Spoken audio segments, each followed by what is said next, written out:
Hello friends, welcome to my channel green house. और आज का हमारा पौधा है गुलाब का पौधा। गुलाब का पौधा एक ऐसा पौधा है जिसको कि गर्मियों में सबसे ज़्यादा नुकसान होता है। गर्मियों में अगर गुलाब के पौधे की सही देखभाल ना की जाए तो पौधा पूरा का पूरा सूख जाता है, काफ़ी सारी दिक्कतें आनी शुरू हो जाती है और काफ़ी सारे लोगों के गुलाब के जो पौधे हैं वो गर्मियों में ख़राब हो जाते हैं। इसके साथ ही कुछ छोटी छोटी गलतियां हम करते हैं गुलाब के पौधे के ऊपर, जिससे कि हमारा अच्छा खासा जो गुलाब का पौधा है वो सूख जाता है, पूरी की पूरी तरीके से ख़राब हो जाता है। गुलाब का पौधा सबसे अच्छी फ्लावरिंग करता है बसंत ऋतु में। फरवरी, मार्च और अप्रैल तक काफ़ी बढ़िया फ्लावरिंग करता है, लेकिन जैसे जैसे गर्मियाँ बढ़ती जाती हैं तो पौधे की कंडीशन ख़राब होती चली जाती है। इसके हिसाब से ही हमें अपने गुलाब के पौधे की जो देखभाल है इसको बदलना पड़ता है। इसकी कंडीशन के हिसाब से इसमें हमें चेंज लाना पड़ता है कि क्या काम हमें इसके ऊपर करना है और क्या काम हमें इसके ऊपर बिल्कुल भी नहीं करना है। ठंड में भी काफ़ी अच्छी फ्लावरिंग करता है। जो दिसंबर और जनवरी का महीना है उसको छोड़ करके बाकी टाइम भी गुलाब के पौधे में विंटर्स में काफ़ी बढ़िया फ्लावरिंग होती है। लेकिन गर्मियों में सबसे ज़्यादा ख्याल रखने की ज़रूरत पड़ेगी आपको अपने गुलाब के पौधे में। ख़ास तौर पे ये जो जून का महीना है, जून का महीना आपके पौधे को ख़राब कर सकता है, अच्छे खासे पौधे को सुखा सकता है। तो इसके लिए हमें इसके ऊपर क्या क्या काम करना है, जिससे कि चाहे कितनी भी भीषण गर्मी आपके एरिया में पड़ रही हो, आपका गुलाब सूखे ना, नई ग्रोथ निकालता रहे और फ्लावरिंग भी करता रहे। इसके लिए आपको खाद कौन सा इसको देना है, कौन सा वो होममेड फर्टिलाइज़र है, अगर आपका गुलाब का पौधा सूख रहा है तो उसको देकर आप अपने सूखते हुए पौधे को बचा सकते हैं। लेकिन इसके साथ ही कुछ बहुत ज़रूरी केयर टिप्स जिसकी लोग अनदेखी करते हैं। लोगों को लगता है कि बस खाद दे दो तो आपका पौधा ठीक हो जाएगा, ऐसा बिल्कुल भी नहीं है। खाद से भी ज़्यादा इम्पॉर्टेंट है इसकी देखभाल। सही देखभाल आपको करना पड़ेगा आपके पौधे के ऊपर, तभी आपका सूखता हुआ पौधा बच जाएगा। यानी आप सूखते हुए पौधे को बचा लोगे अगर आपका पौधा इस समय ख़राब हो रहा है, सूख रहा है और नई ग्रोथ लेना उसने बिल्कुल भी बंद कर दिया है। तो चलिए वीडियो को आगे बढ़ाते हैं। सबसे पहले आज की इस वीडियो में हम बात करेंगे कि हमारे पौधे के ऊपर हमें क्या क्या काम करना है। अगर आपका पौधा बिल्कुल सूख गया है, उसके सारे के सारे पत्ते झड़ गए हैं, तो ऐसे में आपको अपने गुलाब के पौधे के ऊपर जो सबसे पहला काम करना है वो ये है कि आपको अपने गुलाब के पौधे को एक शेड वाली जगह पे रखना है। पूरी तरीके से एक ऐसी जगह पर आप रख दो जहाँ पर बिल्कुल भी धूप उसके ऊपर ना पड़े। अगर आप ऐसे एरिया में रहते हैं जहाँ का टेम्परेचर 40 से ऊपर चला गया है तो ऐसे लोगों को ये काम ज़रूर से कर लेना चाहिए। लेकिन अगर आप हमारे देश के ठंडे इलाकों में रहते हैं जहाँ का टेम्परेचर अभी 32 डिग्री के आसपास या फिर 30 डिग्री के आसपास बना हुआ है तो आप इसको खुले में रख सकते हैं। लेकिन जहाँ का भी टेम्परेचर 40 डिग्री से ऊपर चला गया है तो आप इसको बिल्कुल धूप से हटा दो, वरना इसके पत्ते सूखने शुरू हो जाते हैं। दूसरा काम जो आपको करना है वो है, जब भी आप इसके ऊपर पानी डालेंगे तो उसके ऊपर एक बार पानी का स्प्रे आप ज़रूर करेंगे, जिससे कि जितनी भी नई ग्रोथ निकल करके आए वो आपके पौधे के अंदर सूखे ना।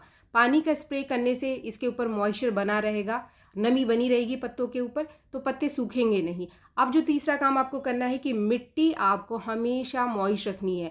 एकदम से अगर आप मिट्टी को सुखा दोगे, पानी लेट आप दोगे, तो जितनी भी नई ग्रोथ आपके पौधे में आएगी, ग्रोथ तो निकल करके आएगी लेकिन जो नई ग्रोथ आएगी वो सूख जाएगी। या फिर कभी कभी मिट्टी एकदम से अगर आपकी सूख जाती है तो जो पुराने पत्ते हैं वो भी सूखने लगे हैं। अगर आपके पुराने पत्ते भी सूखने लगे हैं या जो इनके किनारे हैं पत्तों के वो सूखने लगे हैं, तो ये भी कारण है कि आपके पौधे में मॉइस्चर की कमी है, यानी मिट्टी में मॉइस्चर की कमी है और पत्तों के ऊपर नमी की कमी होने की वजह से जो इसके मार्जिन्स हैं, जो इसके किनारे हैं, वो सूखने शुरू हो जाते हैं।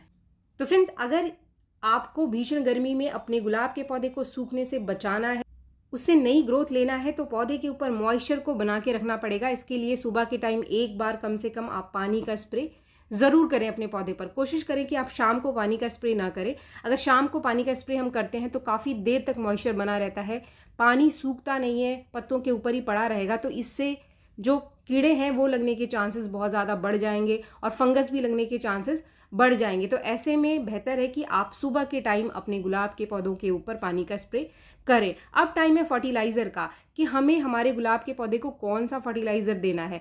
तो इस समय जो सबसे बढ़िया फर्टिलाइज़र है वो है होममेड फर्टिलाइज़र। आप किसी भी तरीके का कोई भी केमिकल फर्टिलाइज़र का इस्तेमाल ना करें, बहुत ज़्यादा फर्टिलाइज़र का इस्तेमाल भी ना करें। अगर इस समय बहुत ज़्यादा फर्टिलाइज़र आप दोगे तो आप देखोगे कि अचानक से आपके जो पौधा हरा भरा बना हुआ था वो सूखने लग जाएगा, क्योंकि आपने बहुत ज़्यादा फर्टिलाइज़र दे दिया और बहुत ज़्यादा फर्टिलाइज़र पॉट के अंदर गर्माहट पैदा करेगा।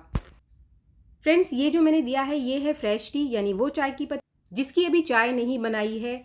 ये जो मैंने डाला है वो डाला है मैंने आधा चम्मच चाय की पत्ती। तो आपको सिर्फ आधा चम्मच चाय की पत्ती का इस्तेमाल करना है, वो भी 15 दिन में एक बार अपने गुलाब के पौधे के अंदर। इससे नाइट्रोजन की जो मिनिमम मात्रा है वो पौधे को मिलती रहेगी। आप चाहें तो कुछ इस तरीके से इसकी चाय की पत्ती, जो उबली हुई चाय की पत्ती होती है, उसको धूप में धो करके अच्छे से सुखा लो, फिर उसका इस्तेमाल भी आप कर सकते हो। और ये सबसे बढ़िया नेचुरल सोर्स है इस समय गुलाब के पौधे में नाइट्रोजन की मात्रा को बनाकर रखने के लिए और नई ग्रोथ लेने के लिए नाइट्रोजन सबसे बढ़िया काम करता है। इसके साथ ही दो चीज़ें और चाहिए आपके पौधे को। अगर आप चाहते हैं कि आपका पौधा ग्रोथ भी करे और फ्लावरिंग भी करे, तो इसके लिए पौधे में चाहिए कैल्शियम और फास्फोरस। तो इसके लिए आपको क्या करना है, इसके लिए भी आपको कहीं बाहर जाने की ज़रूरत नहीं है। इसके लिए आपको लेना है कच्चा दूध, यानी वो दूध जो कि अभी हमने उबाला नहीं है। जो दूध आप उबाल चुके हैं उसका इस्तेमाल आपको अपने पौधे के अंदर नहीं करना है।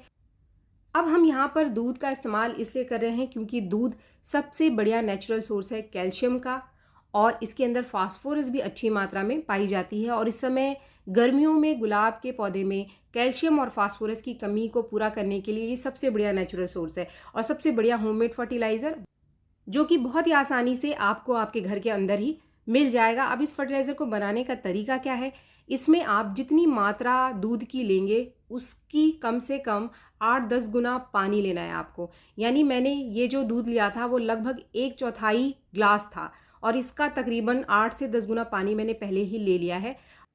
और इस दूध को पानी में मिलाने के बाद इसका इस्तेमाल हमें 2 तरीके से अपने गुलाब के पौधे के ऊपर करना है। फ्रेंड्स, ये किसी भी तरीके से नुकसान नहीं करेगा आपके पौधे को। खासतौर पे गर्मियों में ये एक कमाल का फर्टिलाइज़र का काम करेगा। दूसरी चीज़, अगर आपके पास पैकेट का दूध है तो आप पैकेट के दूध का भी इस्तेमाल कर सकते हैं। पैकेट का दूध भी काफ़ी बढ़िया रहेगा।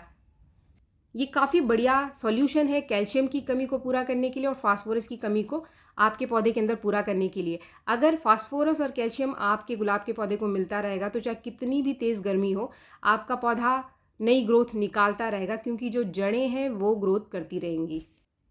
फ्रेंड्स, इस फर्टिलाइज़र को अच्छे से आपको अपने पौधे की मिट्टी में दे देना है, उतना जिससे कि मिट्टी नीचे तक गीली हो जाए।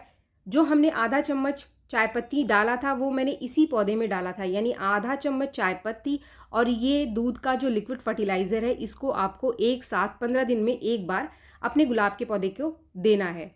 फ्रेंड्स, दूध से बने इस फर्टिलाइज़र को डालते समय आपको कुछ चीज़ों का ध्यान रखना है। सबसे पहली चीज़, आपको कभी भी गीली मिट्टी में इसका इस्तेमाल नहीं करना है। अगर आपके एरिया में बारिश हो रही है तो पहले आप मिट्टी को सूखने दें, तभी आपको इस फर्टिलाइज़र को अपने पौधे की मिट्टी में देना है। दूसरी चीज़, आप मॉइस्ट मिट्टी यानी हल्की मॉइस्ट मिट्टी में इस फर्टिलाइज़र का इस्तेमाल कर सकते हैं, लेकिन बहुत ज़्यादा मिट्टी गीली होने पर अगर आप इसको डालेंगे तो ये पौधे में प्रॉब्लम क्रिएट कर सकता है। तो पहले मिट्टी को आप सूखने दें तभी आप इसको डालें। दूसरी चीज़, जब आप ये फर्टिलाइज़र अपने पौधे में दोगे तो तब तक आपको इसके अंदर पानी नहीं देना है जब तक कि फर्टिलाइज़र देने के बाद मिट्टी अच्छे से सूख ना जाए।